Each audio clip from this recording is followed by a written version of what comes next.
Well, thank you guys so much for doing the talk back as well. Yeah, of course. Yeah. Briefly, just to get into it, can you guys tell me what brought each of you into musical improv and what your story with it is? Starting with you, D'Angelo. Yeah, absolutely. Excuse me. So I did improv, just standard boring improv through high school and college. High school was more just like standard long form, used to be style long form a little bit, but in a high school way. Yeah. And then college was a big shift into more comedy sports. So it was a lot of short form games, and then we would still do long form, but definitely not focus on it that much. And we did touch in a musical a little bit, and that was my kind of first foray into trying it, and it was very difficult doing it basically untrained, but it was super fun. And then I maybe took about a year or two off once I graduated college and moved to LA. And then I only got back into it this past year, 2024. And that's started back at UCB just in their normal classes, and then for getting into musical classes. And I've just been doing it since. Yeah. Kind of nonstop. What about you, David? I've always been a big improv comedy fan, but I went, I've heard so many stories of people doing it in college, and I'm so jealous of them because I was going to school for musical theater, and we were rehearsing all the time. I could never do the improv there at school. And so it just was one of those things I'd never done, and I love performing, love doing musical theater, but there did always feel like, I'm not really expressing, aside from playing comedic roles and things, I'm not really expressing that side of myself. And so I just hadn't done it ever, really. And then the pandemic happened, and I think a lot of people had this kind of come to terms with what am I doing? What do I want to do? What would bring me joy right now? And that was when I was as soon as I feel comfortable and in-person classes are back, I'm going to start taking classes. So I started taking classes with ultimately the idea that I would do musical improv. Because when I first moved to LA, I went to UCB and saw a musical improv show, and I still remember moments from that show. It was so impactful for me. And this has been described this way before, but it was truly a magic trick. It was just the most magical thing I'd ever seen. And so being able to do it has been I'm using my whole brain now. And so, yeah, I started taking classes and then found my way to doing more of it. Now I, do it all the time. So yeah, it's funny how many people I mean, I guess it makes sense, but almost everyone I know on the musical improv scene ever has an apocryphal story of the first show they saw where they're like, oh, I want to do that. Yeah, that feeling of calls to that I really want to do that thing. What do you guys find yourself thinking about and working on in the practice of getting better at this thing? Or what are you nerding out about these days? Ooh. My goal is really something I've admired. I think you do it really well, and some people is these choruses that really are fun hooks, really fun hook that sounds like a song.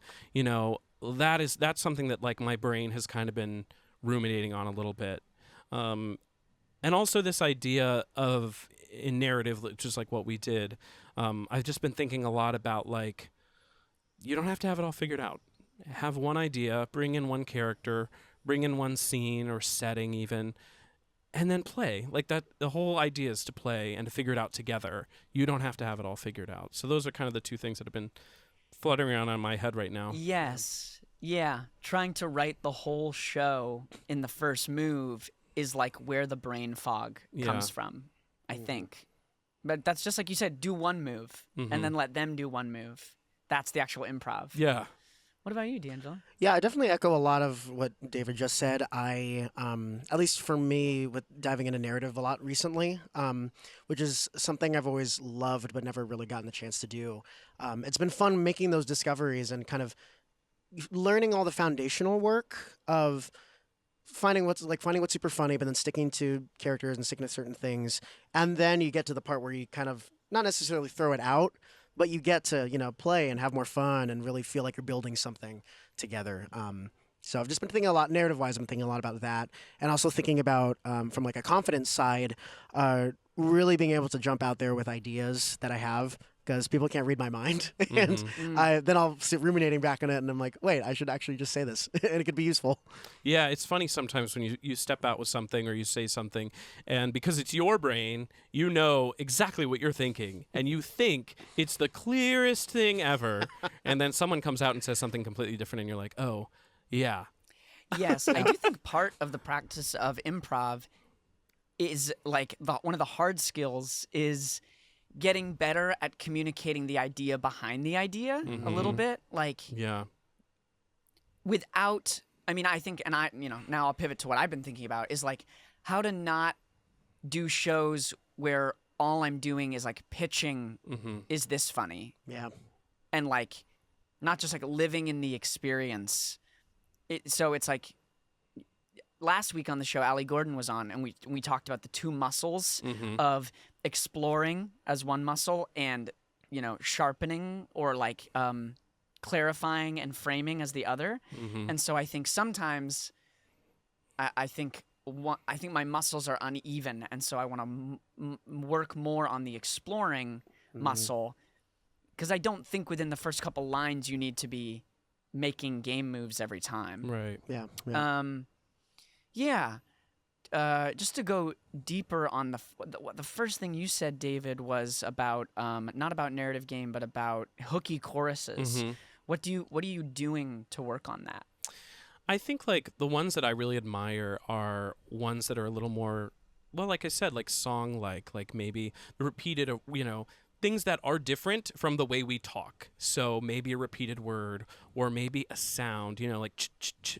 Something like that that's incorporated, that's more musical. It's maybe more like instrument-like. Yeah, abstract. Yeah. They don't have to just be a series of words or a phrase. Yes. And then also, like, the ones that I admire are the ones that are also kind of a little like maybe tongue-in-cheek or a double meaning. Something like that, where it can be played different ways. Yeah, like I'm doing it for the glory right, hole. Right, exactly. And those are the best ones because those are ones that everyone can sing and kind of apply to whatever they're doing. I think like we can be really supportive musical improvisers when we're not creating choruses that are so unique to our character. If they're specific enough to the scene, but also kind of vague enough that everyone can sing them. Yeah. That's a really joyful thing. Yeah. It is so magical when it comes out that way. Yeah. Whether from you or whether from myself or someone else, that sensation of, oh, it's actually musically pleasing. It is above all songwriting. Yeah. And then all the other layers on top of that. Yeah. It feels so good right away. Right. Yeah. Well, and that's you're the right on magic money. trick. Like noises, sounds, repeated words, and like abstract. It's funny, like it almost falls into like abstracting the phrase, Yeah. which is helpful. Like rather than saying like, I'm in love with bunnies, I'm in love with bunnies as the chorus. It's like bunnies, bunnies, bunnies, bunnies. Right. Love 'em, bunnies, bunnies. Yeah. Right? And it's like, oh, it's the same idea. Yeah.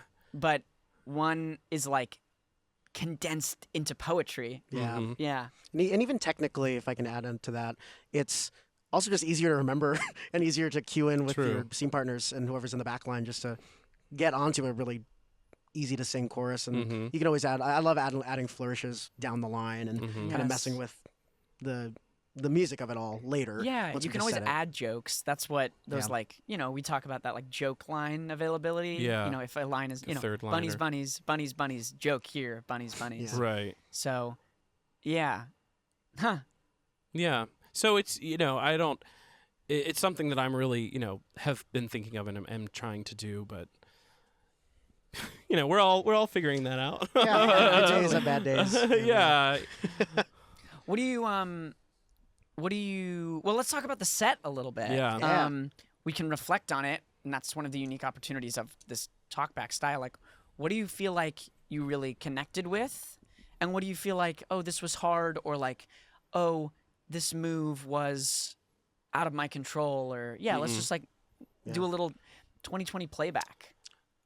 Well, I think for me, I think this set is a good example of why I like musical improv so much, because I have a musical theater background. I like playing characters. I like making big, bold character choices, and those are so welcomed in musical improv. There's lots of non-musical improv types and styles and things, but this is where those really thrive and are helpful, and especially in a narrative. Like, it's actually such an important thing. Like, we're doing a podcast, right? So we want to vocally know the differences between all these characters. So you need to know, this is, the mom or Eustace or the bird or whoever. And so something I like doing is now kind of vital to what it is. Yeah. And so that I really appreciate, and that's kind of something in this set that brought me a lot of joy. Like, I think everybody's got an old prospector character in them, and those are some of the funnest characters to do. And that was something I really enjoyed about it.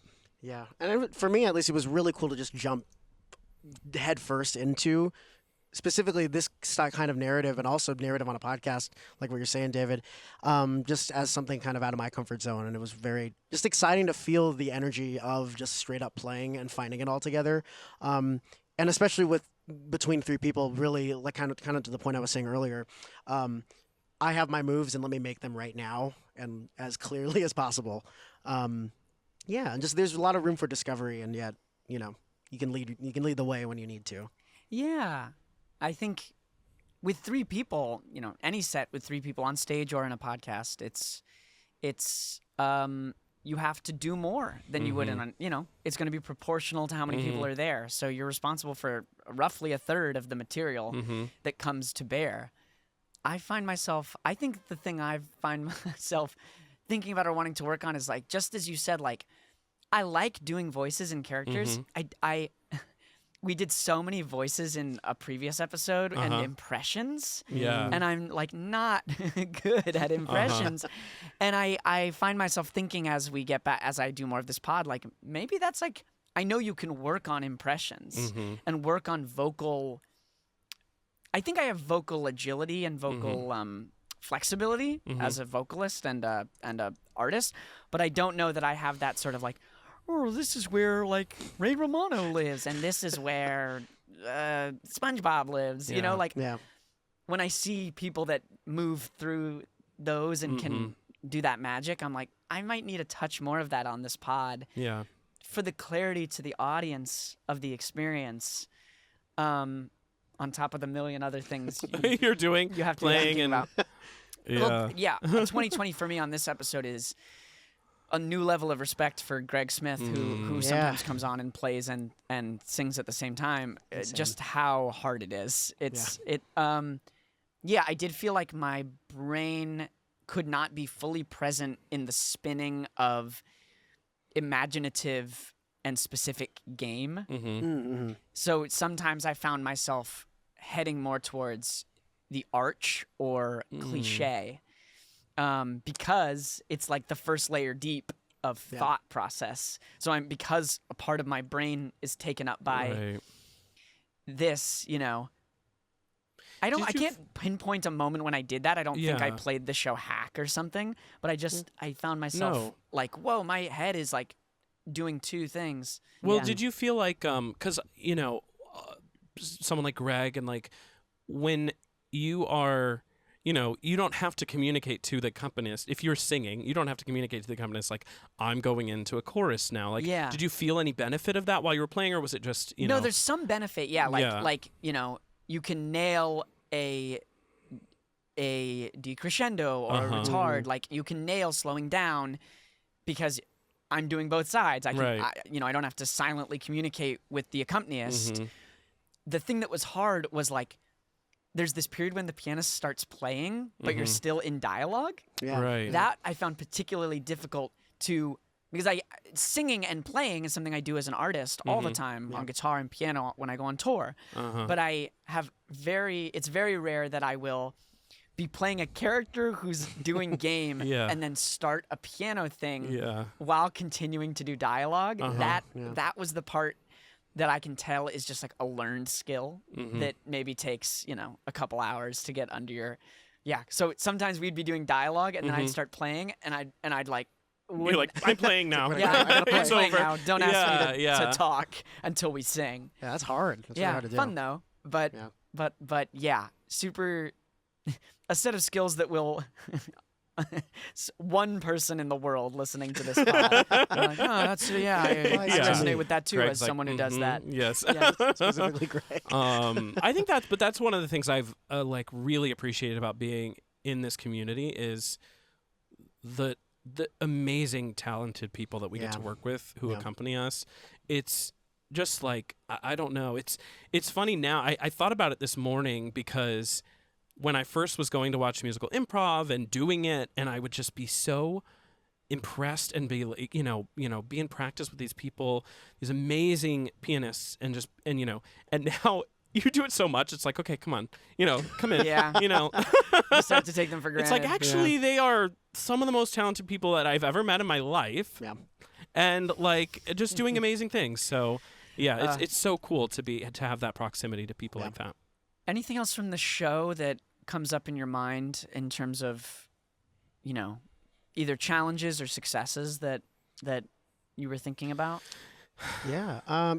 So definitely I've been so used to recently a lot more structured style of a narrative show.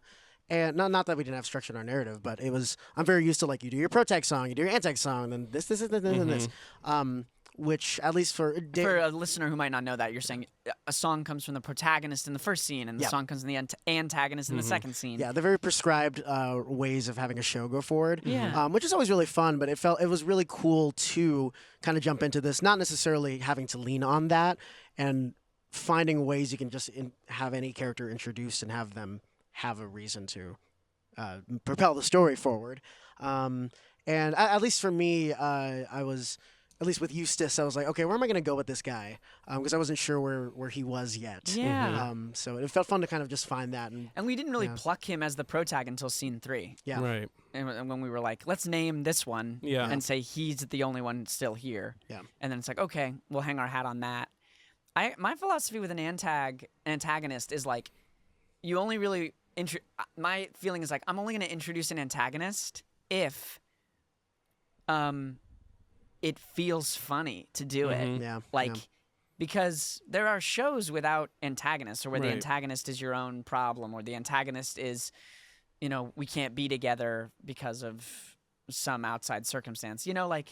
That's something I've thought about a lot in terms of structure, because I went to musical theater school, and as you've said, I know I'm gonna keep talking about it. We get it. But when you study musicals, you realize that the plots of most successful musicals are exceedingly simple. Yeah. Yes, They are so simple. It's like a romance, or it's a town against something. If you write down the plot of a lot of musicals, you can probably do it in about 5 sentences, and that's it. Why they're 3 hours long is because you're taking each moment and expanding it to song length, and each, you really sit in the emotionality of each moment. Yes. Which is often why they're so impactful, is because the story writer had no choice but to really dive deep into the meaning of each moment and wring depth out of it. And as opposed to, you can watch an action movie that takes place over 6 weeks and has a million events, and you can feel nothing. And you can watch a play that takes place in real time and feel everything. Yeah. I think that's why musical improv is so perfect for improvising musicals, because also musicals themselves are born from lots of different styles, including vaudeville, which was lots of different acts, right?